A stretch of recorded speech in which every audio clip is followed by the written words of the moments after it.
ਜਟਾਣਾ ਦੀ photo ਮੂਸੇਵਾਲੇ ਦੇ ਗਾਣੇ ਤੋਂ ਬਾਅਦ ਲੱਗੀ ਹੈ ਮਿਊਜ਼ੀਅਮ 'ਚ। ਹਾਂ ਵੀ ਮਿੱਤਰੋ, ਕੀ ਹਾਲ ਆ ਤੁਹਾਡੇ ਸਾਰਿਆਂ ਦੇ? ਹੋਪ ਸੋ ਸਾਰੇ ਚੰਗੇ ਹੀ ਹੋਵੇਂ। ਬਾਈ ਕੱਲ੍ਹ ਇੱਕ ਰੇਸ਼ਮ ਸਿੰਘ ਅਨਮੋਲ ਦਾ ਇੰਟਰਵਿਊ ਵਿੱਚ ਪੁੱਛਿਆ ਗਿਆ ਕਿ ਤੁਸੀਂ ਬਲਵਿੰਦਰ ਸਿੰਘ ਜਟਾਣਾ ਤੇ ਖਾਲੜਾ ਜੀ ਨੂੰ ਜਾਣਦੇ ਸੀ? ਤਾਂ ਰੇਸ਼ਮ ਸਿੰਘ ਨੇ ਬੜੇ ਹੀ ਨੋਰਮਲ ਤਰੀਕੇ ਨਾਲ ਜਵਾਬ ਦਿੱਤਾ ਕਿ ਸਾਨੂੰ ਪਤਾ ਹੀ ਨਹੀਂ ਸੀ ਬਲਵਿੰਦਰ ਸਿੰਘ ਜਟਾਣਾ ਕੌਣ ਹੈ।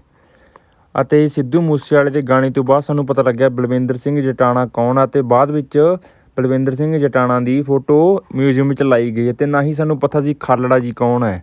ਅਤੇ ਬਾਅਦ ਵਿੱਚ ਬੀਬੀ ਖਾਲੜਾ ਜੀ ਨੂੰ ਅਸੀਂ ਵੋਟਾਂ ਵਿੱਚ ਹਰਾ ਦਿੱਤਾ ਅਤੇ ਬਾਅਦ 'ਚ ਪਤਾ ਲੱਗਿਆ ਸਾਨੂੰ ਖਾਲੜਾ ਜੀ ਕੌਣ ਸੀ। ਤਾਂ ਕਰਕੇ ਬਈ ਆਪਣੇ ਇਤਿਹਾਸ ਦਾ ਆਪਾਂ ਨੂੰ ਬਹੁਤ ਘੱਟ ਪਤਾ, ਪਰ ਸਿੱਧੂ ਦੇ ਗੀਤਾਂ ਤੋਂ ਆਪਣੇ ਲੋਕਾਂ ਨੂੰ ਬਹੁਤ ਪਤਾ ਲੱਗ ਗਿਆ ਵੀ ਬਲਵਿੰਦਰ ਜਟਾਣਾ ਕੌਣ ਸੀ, ਖਾਲੜਾ ਜੀ ਕੌਣ ਸੀ। ਸਿੱਧੂ ਦੇ ਗਾਣੇ ਬਈ ਬਹੁਤ ਹੀ ਵੱਡੀ ਤਰਜ਼ ਵਾਲੇ ਗਾਣੇ ਸੀ, ਤਾਂ ਕਰਕੇ ਤੁਸੀਂ ਸਾਰੇ ਗਾਣੇ ਸੁਣ ਕੇ ਪਤਾ ਕਰ ਸਕਦੇ ਹੋ ਕਿ ਸਿੱਧੂ ਦੇ ਗਾਣੇ ਕਿੱਦਾਂ ਸੀ। ਇੱਦਾਂ ਦੀ ਹੋਰ ਵੀਡੀਓ ਲਈ ਆਪਣੇ ਚੈਨਲ ਨੂੰ ਕਰੋ ਸਬਸਕ੍ਰਾਈਬ। ਖਾਲੜਾ ਸਾਹਿਬ ਦੀ ਵੈਲਿਊ ਹੁਣ ਪਈ ਹੈ, ਆਪਾਂ ਤਾਂ ਐਡਾ ਦੇ ਮੂਰਖ ਹਾਂ, ਉਹਨਾਂ ਦੀ ਧਰਮ ਪਤਨੀ ਨੂੰ ਹਰਾ ਦਿੱਤਾ ਆਪਾਂ।